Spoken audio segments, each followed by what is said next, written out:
The Pilgrim's Progress, Part 2, Chapter 4. This recording is in the public domain. The Pilgrim's Progress, by John Bunyan, Part 2, Chapter 4. The Cross and the Consequences. Now I saw in my dream that they went on, and Greatheart before them. So they went, and came to a place where Christian's burden fell off his back, and tumbled into a sepulchre. Here, then, they made a pause, and here also they blessed God. "Now," said Christiana, "comes to my mind what was said to us at the gate, to wit, that we should have pardon by word and deed; by word, that is, by the promise; by deed, that is, in the way it was obtained. What the promise is, of that I know something; but what it is to have pardon by deed, or in the way that it was obtained, Mr. Greatheart, I suppose you know; wherefore, if you please, let us hear you speak thereof."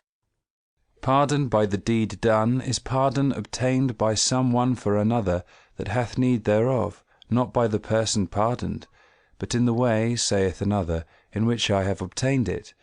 So then, to speak to the question at large, the pardon that you, and Mercy, and these boys have obtained, was obtained by another, to wit, by him that let you in at the gate.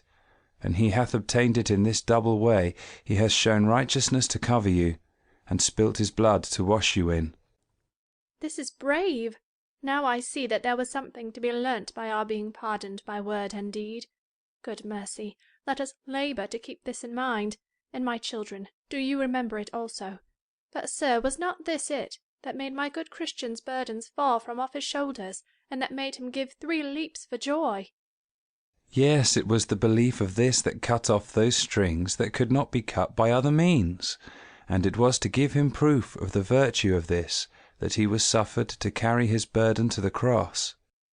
I thought so; for though my heart was lightsome and joyous before, yet it is 10 times more lightsome and joyous now; and I am persuaded by what I have felt, though I have felt but little as yet, that if the most burdened man in the world was here, and did see and believe as I now do, it would make his heart merry and blithe. There is not only comfort and the ease of a burden brought to us by the sight and consideration of these, but an endeared love born in us by it. For who can, if he doth but once think that pardon comes, not only by promise, but thus, but be affected with the way and means of his redemption, and so love the man that hath wrought it for him? True.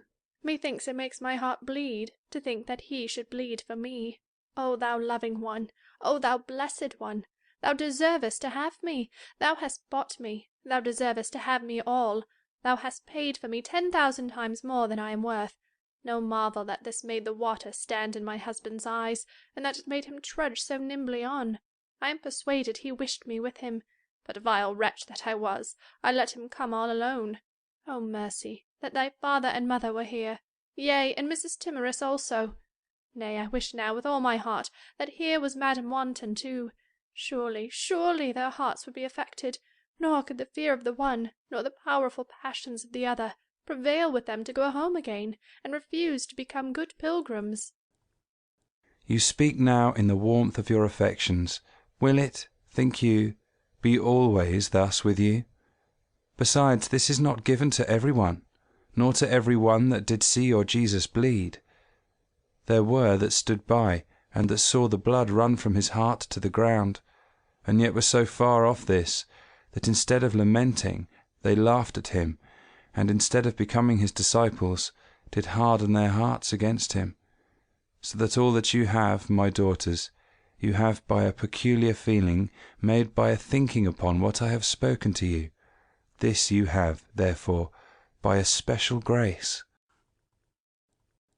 Now I saw still in my dream that they went on till they were come to a place that Simple and Sloth and Presumption lay and slept in, when Christian went by on pilgrimage.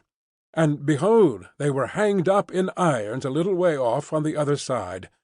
Then said Mercy to him that was their guide and conductor, "What are those 3 men? And for what are they hanged there?" These 3 men were men of very bad qualities. They had no mind to be pilgrims themselves, and whomsoever they could they hindered. They were for sloth and folly themselves, and whomsoever they could persuade with, they made so too, and withal taught them to presume that they should do well at last. They were asleep when Christian went by, and now you go by, they are hanged. But could they persuade any to be of their opinion? Yes, they turned several out of the way. There was Slow Pace that they persuaded to do as they. They also pervaded with one Short Wind, with one No Heart, with one Linger After Lust, and with one Sleepy Head, and with a young woman, her name was Dull, to turn out of the way and become as they. Besides, they brought up an ill report of your Lord, persuading others that he was a hard taskmaster. They also brought up an evil report of the good land, saying it was not half so good as some pretended it was. They also began to speak falsely about his servants, and to count the very best of them meddlesome, troublesome busybodies. Further, they would call the bread of God husks, the comforts of his children fancies, the travel labour of pilgrims things to no purpose. Nay, said Christiana. if they were such, they never shall be bewailed by me. They have but what they deserve, and I think it is well that they hang so near the highway, that others may see and take warning.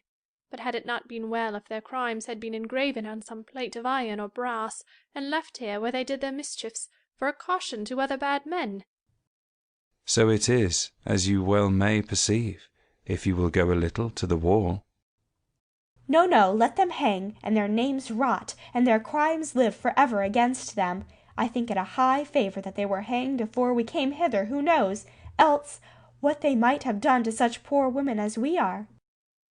Then she turned it into a song, saying, Now then, you three hang there, and be a sign to all that shall against the truth combine. And let him that comes after fear this end, if unto pilgrims he is not a friend. And thou, my soul, of all such men beware, that unto holiness opposers are. Thus they went on till they came at the foot of the hill Difficulty, where again their good friend Mr. Greatheart took an occasion to tell them of what happened there when Christian himself went by. So he had them first to the spring. Lo, saith he, this is the spring that Christian drank of before he went up this hill, and then it was clear and good. But now it is dirty with the feet of some that are not desirous that pilgrims here should quench their thirst. Thereat Mercy said, And why are they so envious, I wonder? But said their guide, It will do if taken up and put into a vessel that is sweet and good, for then the dirt will sink to the bottom, and the water come out by itself more clear. Thus, therefore, Christiana and her companions were compelled to do. They took it up, and put it into an earthen pot, and so let it stand till the dirt was gone to the bottom, and then they drank thereof. Next he showed them the two byways that were at the foot of the hill, where formality and hypocrisy lost themselves. And, said he, These are dangerous paths. Two were here cast away when Christian came by, and although, as you see, these ways are since stopped up with chains, posts, and a ditch, yet there are that will choose to adventure here, rather than take the pains to go up this hill.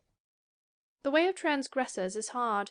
It is a wonder that they can get into those ways without danger of breaking their necks.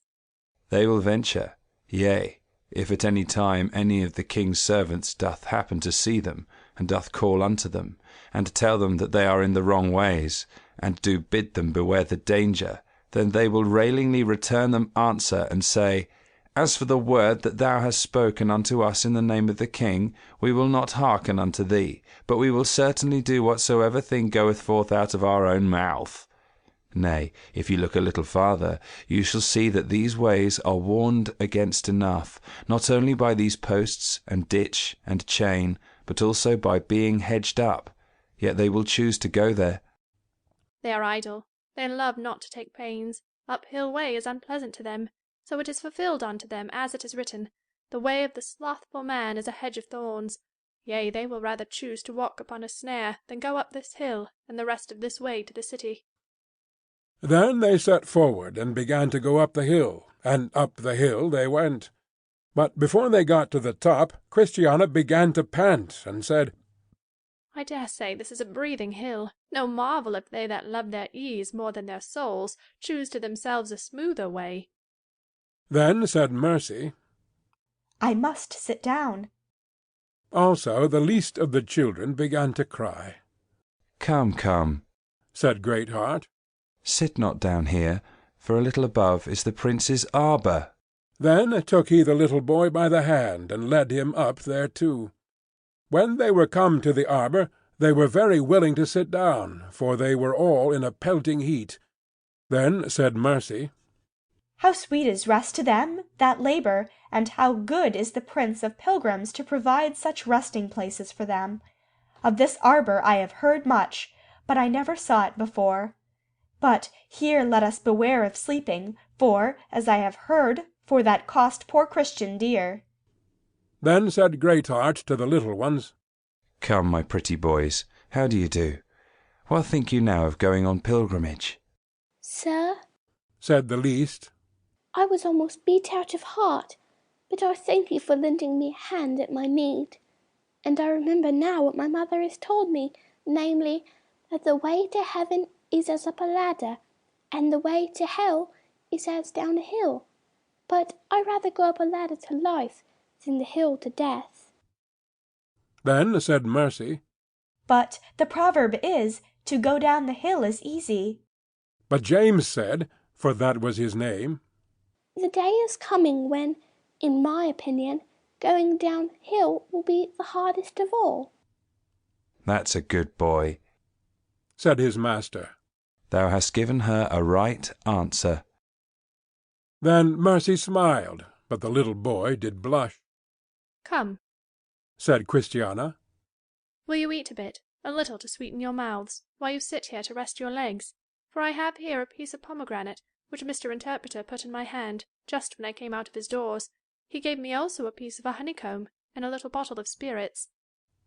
I thought he gave you something, Said Mercy. because he called you aside. Yes, so he did. Said the other. But Mercy, it shall still be as I said it should, when at first we came from home. Thou shalt be a sharer in all the good that I have, because thou so willingly didst become my companion. Then she gave to them, and they did eat, both Mercy and the boys. And said Christiana to Mr. Greatheart, Sir, will you do as we, and take some refreshment? But he answered, You are going on pilgrimage, and presently I shall return.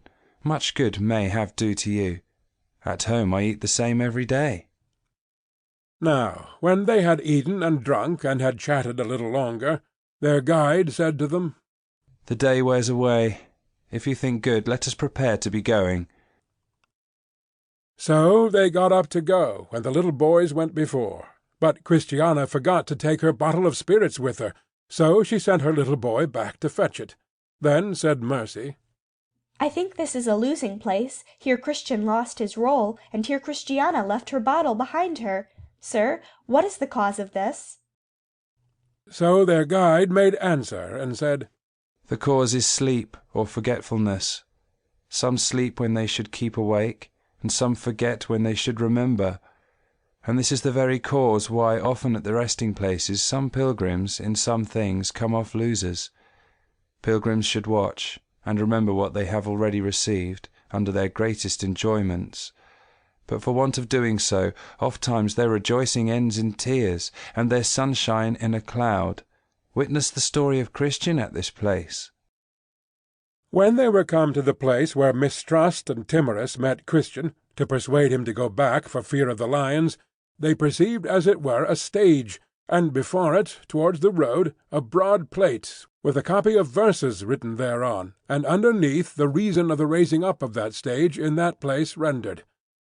The verses were these: Let him that sees this stage take heed unto his heart and tongue, lest, if he do not, here he speed as some have long agone.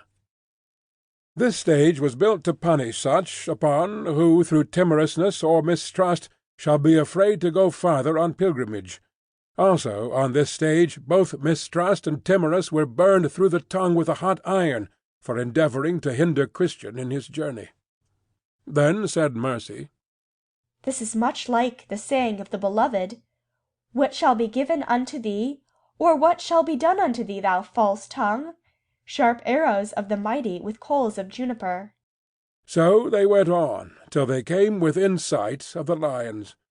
Now Mr. Greatheart was a strong man, so he was not afraid of a lion.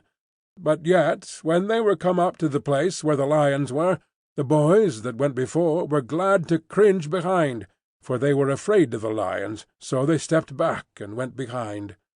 At this their guide smiled, and said, "How now, my boys? Do you love to go before when no danger doth approach, and love to come behind so soon as the lions appear?" Now, as they went up, Mr. Greatheart drew his sword, with intent to make a way for the pilgrims in spite of the lions. Then there appeared one that, it seems, had taken upon him to back the lions, and he said to the pilgrim's guide, "What is the cause of you coming hither?" Now the name of that man was Grim, or Bloody Man, because of his slaying of pilgrims, and he was of the race of the giants. Then said the pilgrim's guide, "These women and children are going on pilgrimage, and this is the way they must go, and go it they shall, in spite of thee and the lions." "This is not thy way, neither shall they go therein. I am come forth to withstand them, and to that end will back the lions." Now, to say truth, by reason of the fierceness of the lions, and of the grim carriage of him that did back them, this way had of late lain much unoccupied, and was almost all grown over with grass.